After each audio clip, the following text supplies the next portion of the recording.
Hello and welcome. This video is going to show you some features of a tool called Google Sites. This is a Google site that you're looking at.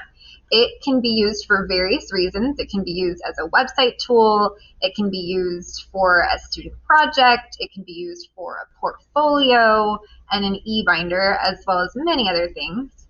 This video is going to show some features and tips and tricks of this tool so that we can really focus on the learning and not so much the tool, so that it can just be an easier process so that you have an introduction to this tool that might be brand new to you. So let's go ahead and dive in. Google Sites right here is a Google app for education. You can typically locate Google Sites in your Google Apps kind of waffle here. If it's not here, because maybe you have not used it before, you can also do a URL. Google Sites New, the URL is sites.google.com/new. There was an older version of Google Sites, but this is what we're using here. So this is where you can find any sites, or you can even create your own. So here we are, we're looking at a master shell. Remember, the purpose of an eBinder is to collect our learning story and be able to reflect on that and recollect our learning story. When you have your shell, you are going to be able to change your title. So this box here will be your title, and you can change this to typically put your name in it, whatever your teacher would like you to have. And then we're going to go ahead and dive into a page here. You are looking at pages throughout this site. Pages is right over here, and this is how you can insert a new page. Once you have a page, there's various features on that page that we're going to go through right now. There is a header option, and so you can see you've got image as an option as well. You can select an image from your Google Drive. You can go to a gallery, you can search. You can reset to have it have no image, or you can go to a header type. So you can make it very, very large, title only with no image, or a banner or a large banner. Each page will have a title, which is great to kind of repeat what the focus is there of that page. On each page, when you hover your mouse over, you will see some buttons pop up. You can delete the header. Here you can change the section background. Depending on the theme, which we'll get to in a moment, you can select colors, or you can select images. You can upload from your device or select an image.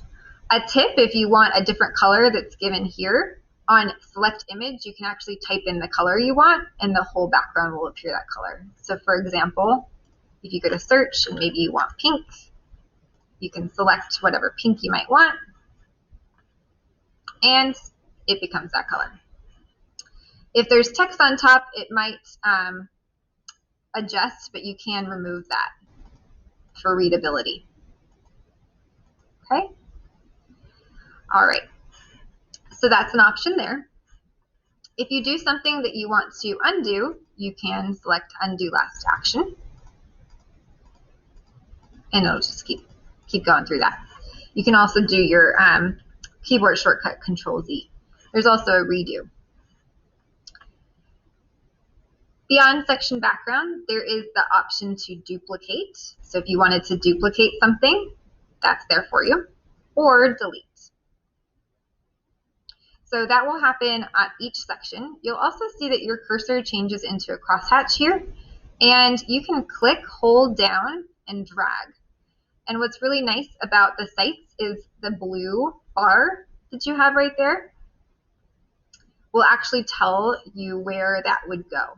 So once you think you have it where you would like, you can unselect and it will drop it. Okay. On the task pages, you can see some different items here, and we'll go through that with our insert. So you can insert various things onto a Google site. You can do this by selecting here a text box, uploading an image from your device, an embed code. Many things will embed. You just need to have the embed code. So if you know of some tools, for example, Padlet or Answer Garden or Flipgrid or Nearpod or Edpuzzle, or even a video with an embed code like a Loom video, you can paste the embed code and it will pop up here, or something from your drive. This is here under Insert. You can also, anywhere you want on a page, you can double click and this wheel of awesome will pop up. And you can insert all of the things that were here. It's just kind of more user-friendly because it's right where you want it. Layouts are super nice. You can select a layout and it will insert. So say you have 4 things you wanted to put in, and you can move it around where you'd like. So that's a nice option if you know you want to insert various things, and it organizes it for you. Some other features are collapsible text. So maybe you have a long list of something.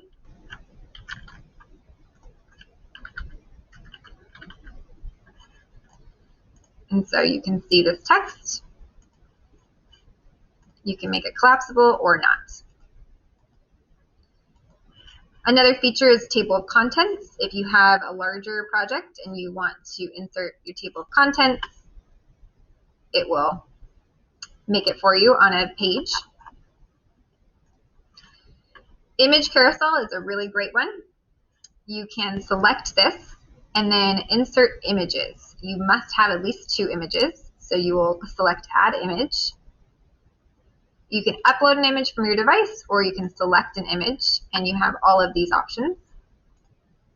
So maybe Google image search.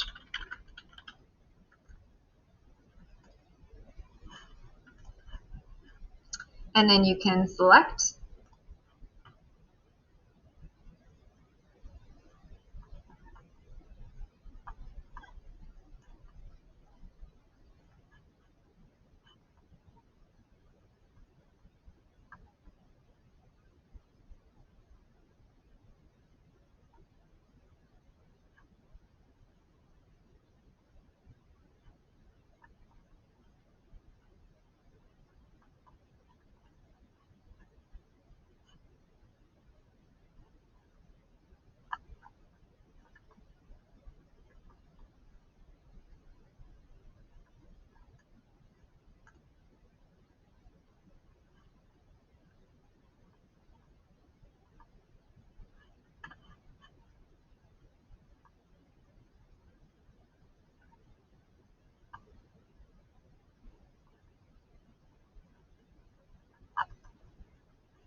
And you can select multiple, insert.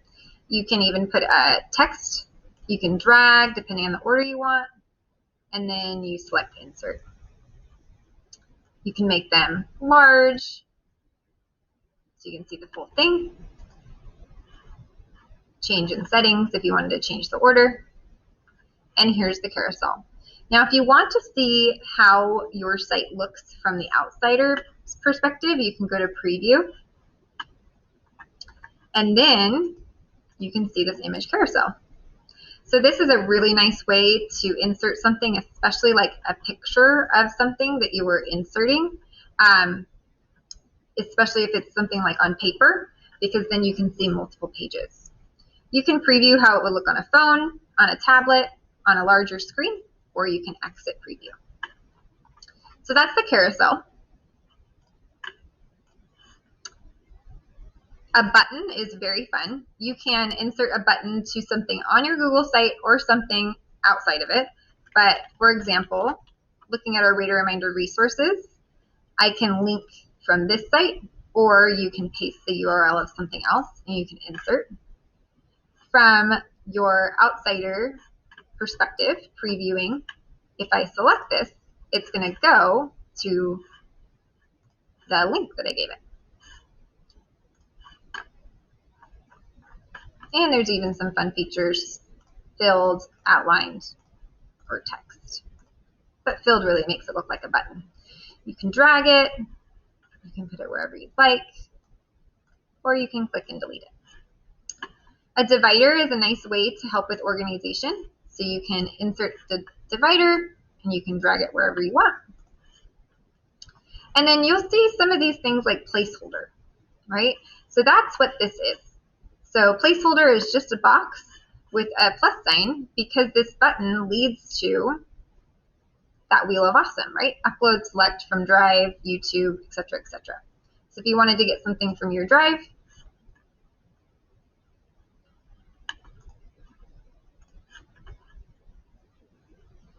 you can insert that. And see, now you can see Google Slides.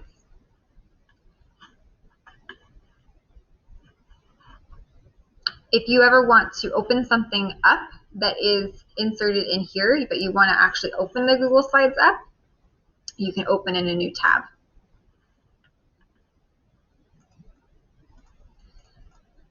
Also, these templates here, these layouts, will insert a bunch of placeholders. Okay, and then all of these other tools and apps integrate into Google Sites. So you have placeholder like we did, YouTube, you can find a YouTube video, calendar if you have a Google Calendar, map if it's a Google Maps, and then all of these apps, docs, slides, sheets, forms, and charts. So these will actually show up exactly how they are in the site. Something really important to note, and a really, really good tip. When your teacher gives you an assignment, right away I would put it in my eBinder, in the section that I know maybe it's part of that chapter or whatnot, because anything you do will automatically update. This is something, though, that is technology-wise, right? You wouldn't be able to take a picture of something if it's not done yet. But if it's a technology tool like Google Docs, I would insert it right away and note that the updates will update. So let's look at an example. We're going to create a new Google Doc. We're just going to name it Test. And we're going to make it very large so we can see it. Okay, so here's our Google Doc, and we're going to insert it. So I'm going to double click, go from Drive. Okay, now to insert, you have some options. My Drive, shared drives, shared with me, or recent, starred, or their computers. Or you can search. Once I find it, I'm going to select it. Note that you can select multiple. So see how I'm selecting all of these? I'm not going to at this point, but if you wanted to insert multiple things, you can. So I'm just going to insert that one. Okay, so here it is. You can drag and make it whatever size you'd like. And then I'm going to see that these updates, now that it's in there, are going to be live. Now, did that happen right away? No. But if I refresh my screen and I just give it a moment,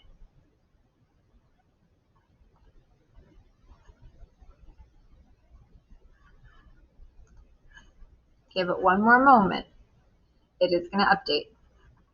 Maybe if I go into preview. There we go. So it will update. So then you know it's there. It's like if your teacher hands you something out, right? You don't want to just stuff it into your backpack or just keep it in that Google Drive. We would like you to organize it. So you're going to collect it into your eBinder right away. All right. So that is that. The one thing I will note, if you are familiar with a tool called Google Jamboard, right now it does not embed. That is one of the only Google tools that doesn't embed. So instead, you're welcome to put the link. So if something ever doesn't embed or you're having issues with that, you can put the link. Okay, so that is insert. One other tip is text. So you can type right here, or you can type on a Google Doc. It's kind of going to be dependent on your purpose. but you can change the text size. You can also change the font now, which is newer, and the size, and then bold, italicized, underline, text color, and again, a link. Now, just to be mindful of the link, I'm going to grab a link here. Okay, so if I insert a link, you can say what you want the text to be like, and then you can put the link in, and that will automatically hyperlink for you. Or you can just paste a link, but then you would have to press the space bar for that to actually show that it's a link. So let's find a different one.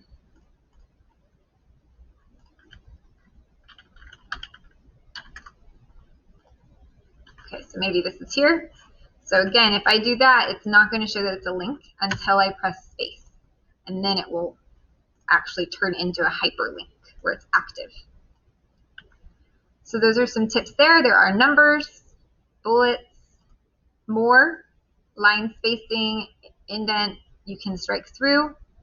If you really want to be fancy and you have a specific color, you can put in your font code, or you can clear the formatting if you want to start fresh. So those are some newer features there that are super, super nice and clean. Okay, so we have gone over how to do the title. We have gone over pages and how you can insert things. Something to note too about pages are some of these features here. So the 3 dots, you can make a page a home page, you can duplicate a page, you can look at the page properties, which kind of gives a pathway if you were going through and wanting someone to go from one page to the next. You can add a subpage, which is a page within a page. If you wanted to move this subpage, you can click it and press down and see how it moves. And if this whole thing circles, that means that this will be a subpage in chapter 5. You can delete. And then if you wanted to hide something, like you didn't want someone to see something, you can hide from navigation, or you can delete the page. Remember to undo, you can go to undo last action. And that's pages in a nutshell. So, themes. These are the options right now as of June 2021. You can select not only the theme, but the color and the font style for your overall theme. But remember, with the text box, there's also some other options, right? But this is your consistent color palette and font. So that's how you change themes. And the last piece is this top navigation up here. So we've gone over undo and redo. We've also gone over preview. Remember, to see how it's going to look on the outside, you can select preview. You can also select the type of device that it will look. And then there is this link. This is how you share your portfolio. Note that right now it's not published. You have to publish your Google site in order for someone else to see it. The only other way you can allow someone else to see it without publishing it is to add a collaborator, share it with others. So it's going to depend on what your teacher asks, how your teacher asks you to do this. If your teacher would like you to add them as a collaborator, then you can go to share with others and you can type their name in, and you can make them editor or published viewer. It would be preferable if you give your teacher editing access. That way, if they need to just fix something, then they can really see any changes being made. Published viewer, they'll be able to see it as long as something is published. Okay, so see what your teacher would like, but a tip would be to make them editor, and then if you unclick this, they won't get a notification. They'll let you know. Typically I say, please do not notify me, because then I'll get so many emails from my students, and then you'll share. Okay, so press share, and then you're done with that. So that way you know that your teacher can see it and can have editing access. But again, wait for your teacher's directions on that.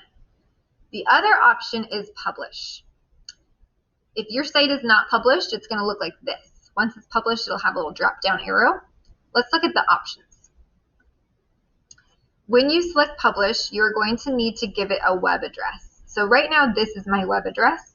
If you are doing an eBinder, see what your teacher suggests. A suggestion I give my students is to do their Poway username, because that's your login and that's what you know. And yeah, so that would be your website URL then that you create, and that is how people can access. Now, who can view my site? This is really important for you to manage. So we're going to back up. You're going to go who can view my site. You're going to go manage. You're going to change your links, and some suggestions for your privacy is that your draft is restricted, and your published site is either restricted and only to your teacher or Poway Unified. If you're of age or you get consent that it can be public, then that is fine. But for privacy reasons, we definitely want to keep it within Poway. Or you can select restricted. Again, this is going to depend on your teacher, but at least you know your options, especially if one day you create your own website. Maybe you create a portfolio that you want to show off or something like that. So for now, it's going to be restricted or just Poway Unified School District. Okay. And then you select publish, and now it will be published. When you go to the drop down, you'll see publish settings, review changes in publish, or view published site, or you can always unpublish it if you want it unpublished. What you'll need to do is go to publish settings and select editors must review changes. Make sure that's unselected, because this is the purpose of this is an eBinder, right? You're making edits all the time. If, for example, you had created a website like Nike, right? Nike has a website. You can go buy their clothes, shoes off of Nike.com. But Nike doesn't want you to see if they're making edits, right? They want to make the edits from behind the scenes and then select publish once they're ready for everybody to see that. For you, you don't necessarily care because you're making edits all the time. So I would unselect this. Okay, so unselect this. And then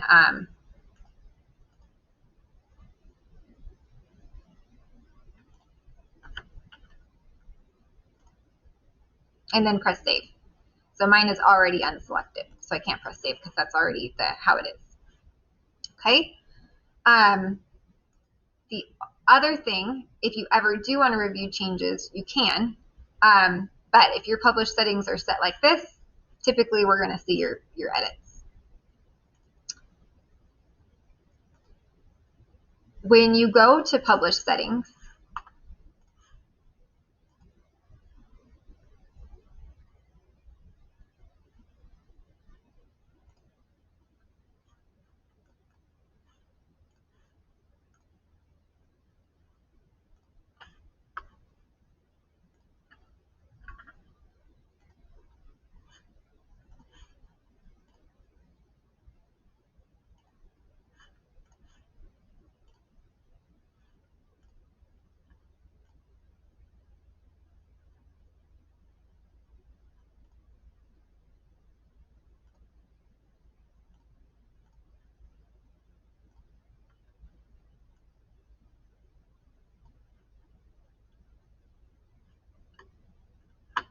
Okay, and that's the publish feature. Here are the three dots. It's good for you to know your options. Version history is here if you did something and you want to go back and see your versions. Duplicate your site. You can absolutely duplicate this site if you ever wanted to know how. That's how. Report a problem, help, or take a tour. So we kind of just took a tour right now, but if you want to take another tour, you can through this. And then settings, this is just some fancy stuff. Navigation, if you want that on the top or on the side, the color, images, and then this is beyond our scope for this for now. The only other part I didn't get to is the bottom, and that is add footer. So your footer, you can put something like, just for example, teacher and room number. Maybe you put your favorite quote down there. So typically a footer is small. And so when you add in a footer and you go to your other pages, it will be here. So your footer will always be on your other pages. If you wanted to hide it from this particular page, you can. So the footer is just that consistent banner across the bottom. Okay. And if you wanted to delete it, you can just press delete. So now we have gone over the top, the side, and the bottom. Might not have gotten to every single tip and trick, but a big piece of it is learning by doing and just kind of getting used to that tool. Remember to bookmark that eBinder once you have it. So fill in that bookmark, edit it so that it is in a folder that you know of on your bookmarks bar. Again, just a repetition, if you do not have your bookmarks bar showing, you can go to these three dots, bookmarks, and show your bookmarks bar. And that way, your eBinder will be easily accessible. Doesn't take up a whole lot of room in your backpack, right? But those paper items are really important to also capture. So use that image carousel when you see that fit, and continue focusing on that learning first, the tool second, but now you have much better grasp on this tool. So your eBinders are going to look so awesome, and soon I have a feeling you're going to get your shell.